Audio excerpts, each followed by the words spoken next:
आज की वीडियो में बात करेंगे कि हमें पितरों की पूजा क्यों करनी चाहिए, क्या ज़रूरत आन पड़ी कि हमें पितरों की पूजा करनी पड़ रही है। पहली बात तो पितरों की पूजा करना कोई ज़रूरी नहीं होता। एक बार इस वीडियो को ध्यान से समझ लेना, सारे डाउट आपके क्लियर हो जाएंगे। आज अभी इसी समय एक शर्त है, वीडियो में पूरा हमारे साथ चलना पड़ेगा।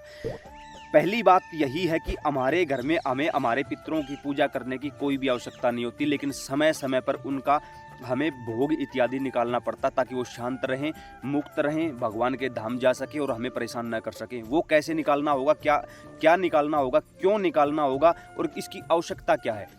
देखिए, जिस प्रकार आपने हमारे देखा होगा कि गांव में सरपंच होता है, पंच होते हैं, एमएलए, एमपी इत्यादि होते हैं। इनकी अलग अलग पोस्ट है और अलग अलग कार्य है।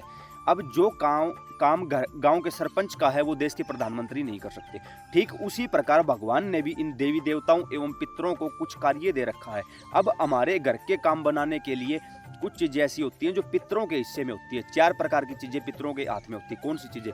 सबसे पहले घर में विवाह शादी करवाना, दूसरा घर में संतान प्राप्ति विशेषकर लड़का प्राप्ति करवाना, तीसरा खुद का कारोबार चलाना, चौथा घर में कर्जा ना होने देना। ये 4 चीज़ें भगवान के हाथ में नहीं, पितरों के हाथ में है। हो सकता है कई लोगों को मेरी बात बुरी लगेगी, लेकिन एक छोटा सा उदाहरण देता हूँ।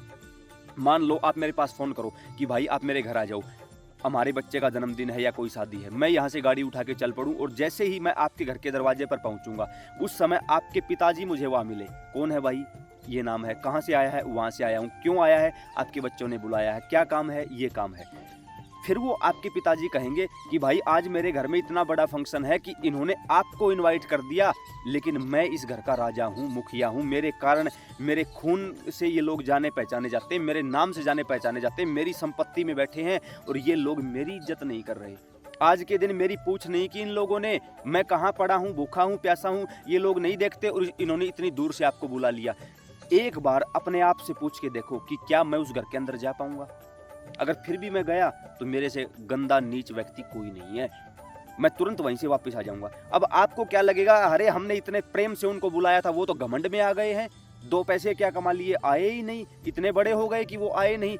जबकि हकीकत क्या थी कि मैं आया था, लेकिन आपको नहीं पता, तो आप भी अपनी जगह सही हो। ऐसे में यही चीज हमारे साथ घटित हो रही है। कहीं से वीडियो देखकर हम दुनिया की सभी धामों पर, तीर्थों पर जा आए, सब कुछ हमने कर लिया, उसके बावजूद भी घर में शांति नहीं हुई, घर का कर्जा खत्म नहीं हुआ, वंश बेल नहीं चली, घर में विवाह शादी इत्यादि मांगलिक कार्य नहीं हुआ। क्यों? फॉर एग्जाम्पल एक छोटा सा उदाहरण देता हूँ कि हम कैसे भी करके हम खाटू धाम चले गए। फॉर एग्जाम्पल दुनिया से सुन लिया, यूट्यूब पे सुन लिया, किसी मेरे जैसे चोर ने बता दिया, एक बार खाटू चले जाओ, जाते ही काम बन जाएगा। सच्चाई है, एक बार जाते ही बनता है। और मैं तो कहूँगा वहाँ जाने की आवश्यकता ही नहीं है, वो घर बैठे काम करता है। और एक चीज़ और भी बता दूँ, कोई गलत ना समझे मेरी बात को, बाबा श्याम मेरे कुल के देवता हैं, मेरे कुल देवता हैं वो। और इस समय मैं जहाँ बैठा हूँ, ये बाबा श्याम का ही मंदिर है। बाबा श्याम के मंदिर में बैठकर वीडियो बना रहा हूँ इस समय भी। तो कोई भी गलत ना समझे कि मैं बाबा श्याम के खिलाफ बोल रहा हूँ, मैं सच्चाई बोल रहा हूँ। और ये बात बोलने से पहले मैंने बाबा श्याम से इजाज़त ली है, उन्होंने मुझे इजाज़त दी है, तब ये वीडियो बना रहा हूँ। अब यहाँ से किसी ने बता दिया कि खाटू चले जाओ, काम बन जाएगा, पक्का बनेगा, 100% कोई रोक नहीं सकता। लेकिन कैसे चले जाओ उसने ये तो नहीं बताया।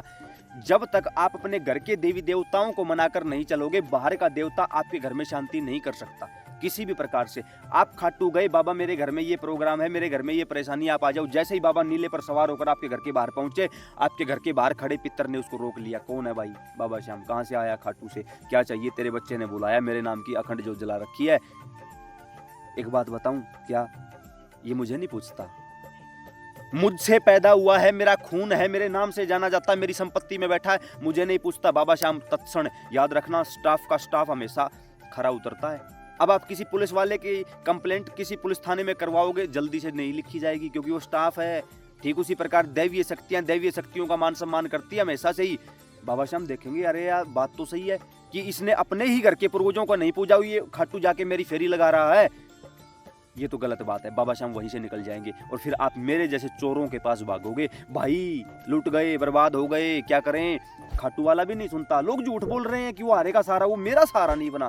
पता है क्यों नहीं बना? वो तो सहारा बनने के लिए तैयार था, वो तेरे घर के दरवाजे तक भी आया था, लेकिन तेरे और तेरे शाम के बीच में कोई एक ऐसी चीज़ खड़ी है जो काम नहीं करने दे रही, और वो भी तेरे घर की दैवीय शक्ति है। अगर तेरे घर पे कोई नेगेटिविटी खड़ी है, बाबा श्याम चुटकियों में उड़ा देगा उस चीज़ को, लेकिन तेरे घर के पितर देवीय पितर हैं, दैवीय शक्ति है, और शक्तियाँ हमेशा शक्तियों का मान सम्मान करती हैं। इसलिए बाबा श्याम वहीं से तुरंत मुड़े और वापस चल पड़े कि नहीं भाई, इस घर में हम नहीं जाएंगे। इस घर में यार बुजुर्गों की इज्जत नहीं है, माता पिता की इज्जत नहीं है, सास ससुर की इज्जत नहीं है, मैं यहाँ क्या करूँगा। याद रख लेना भाई, आप मुझसे छुपा लोगे, किसी और से भी छुपा लोगे, और अपने आप से और उससे कैसे छुपाओगे, क्योंकि वो देख रहा है, वो देख रहा है भाई, सब कुछ पता है उसको। अगर किसी व्यक्ति को मेरी बात बुरी लगी हो, मैं ही नहीं कहूँगा बुरा मत मान जाना भाई, बुरा मान जाना, क्योंकि ये सच है। जब तक अपने घर के पितरों को नहीं मनाओगे, मैं नहीं कहूँगा उनकी पूजा करो, तो क्या करें। पितृपक्ष के कई बार 16 दिन का होता है, कई बार 15 दिन का होता है। पितृपक्ष में सभी 16 की 16 पूर्वजों की रोटियां निकालो, 3 पीढ़ियों के पितरों का पिंडदान तर्पण करवाओ, एक पितृपक्ष में करवा दो, एक साल में कोई सोमवती अमावस्या है उस पर करवा दो, सोमवती अमावस्या नहीं है किसी भी अमावस्या को जाकर किसी भी साल में 2 बार 3 पीढ़ियों का पिंडदान तर्पण करवा दो। अमावस्या के दिन क्या 5 रुपए के बदले से हम किसी गऊ को दान नहीं कर सकते? क्या किसी गौशाला में जाके किलो सवा किलो गेहूं दान नहीं कर सकते? क्या अमावस्या के दिन किसी शिवलिंग पर बेलपत्र चढ़ा के जल नहीं चढ़ा सकते? क्या हम अपने पितरों के नाम से सूर्य भगवान को जल नहीं दे सकते? अरे किसने कहा है कि पैसे दो?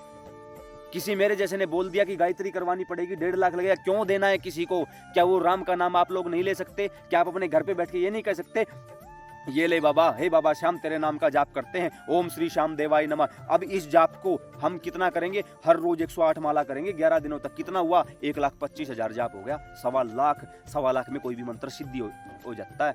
ऐसे में बाबा आज तक आपके नाम से करते आए थे, आज अपने 3 पीढ़ियों के पूर्वजों के नाम से दान करेंगे उनको। हर रोज 108 माला करो, पितरों को दान दे दो, खाटू वाला घर आ जाएगा। आहा, आनंद कर दिया। आपने पूर्वजों के लिए इतना किया है, बाद में ये मेरे लिए करेगा। और जैसे ही आपके पितर वहां से मजबूत होके बाबा श्याम के दरवाजे पर खड़े होंगे जाके, बाबा इस बच्चे ने पहले आपके लिए जाप किया, फिर हमारे लिए जाप किया, हमको मुक्त करवाया है, आप कृपा करके हमारे बच्चे का काम कर दो।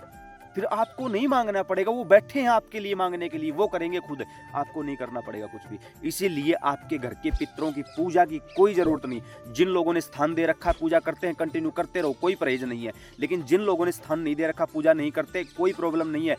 लेकिन अमावस्या की अमावस्या उनके लिए जाप किया करो, पिंडदान तर्पण करवाओ, किसी गौशाला में सेवा करो, वहां से इतनी पॉजिटिव एनर्जी मिलेगी, इतने आशीर्वाद मिलेंगे, अरे आपकी झोली छोटी पड़ जाएगी। ये सुनी सुनाई या कहीं से पढ़ी हुई बातें नहीं बोल रहा हूँ, एक एक शब्द सच है। और जब मंदिर में बैठ के वीडियो बना रहा हूँ तो सोच ही लेना कि वो मुझे झूठ बोलने की इजाज़त नहीं देगा। ये केवल व्यूज के लिए नहीं है, क्योंकि बार बार कह रहा हूँ, जिसको बात बुरी लगे भाग जाओ यहाँ से। क्या कभी कहा है लाइक कमेंट कर दो, सब्सक्राइब कर दो? कहीं हाँ, शेयर करने के लिए जरूर कह देता हूँ। पता है क्यों? क्योंकि अगर एक व्यक्ति शेयर करता है, कोई दूसरा देखता है, मान लो आपने अपने व्हाट्सएप के स्टेटस पर लगा लिया इस वीडियो को, जैसे ही किसी ने देखा, देखते ही उसने काम कर दिया, जैसे ही उसका काम बनेगा, उसके पितर आपको आशीर्वाद देंगे कि उसकी वीडियो के कारण मिला था, उसके कारण आज हमें हमारा पिंडदान हुआ है, आज हमारे काम बने हैं, उसके पितर आशीर्वाद देंगे। फिर वो कहेगा यार उसकी वीडियो देखी थी, वहां से काम बना, भगवान उसका भी भला, उससे भी आशीर्वाद, यानी मरे हुए लोगों से भी आशीर्वाद ले लिया और जीवित लोगों से भी आशीर्वाद ले लिया। ये मिलते हैं आशीर्वाद, और आशीर्वाद मांगने की काम नहीं होती। आप और हम भिखारी नहीं है, सिद्ध संतों की हम खाटू वाले की औलाद हैं, भिखारी नहीं है हम, लखदातार के बच्चे हैं। एक बार अपनी शक्तियों को पहचानो और आज अभी इसी समय से जुट जाओ अपने पितरों की सेवा में। याद रहे, सेवा में, पूजा में नहीं। जो लोग पूजा पाठ करते रहो, कोई प्रॉब्लम नहीं होगी, बहुत अच्छे से चल रहे हो। सीताराम।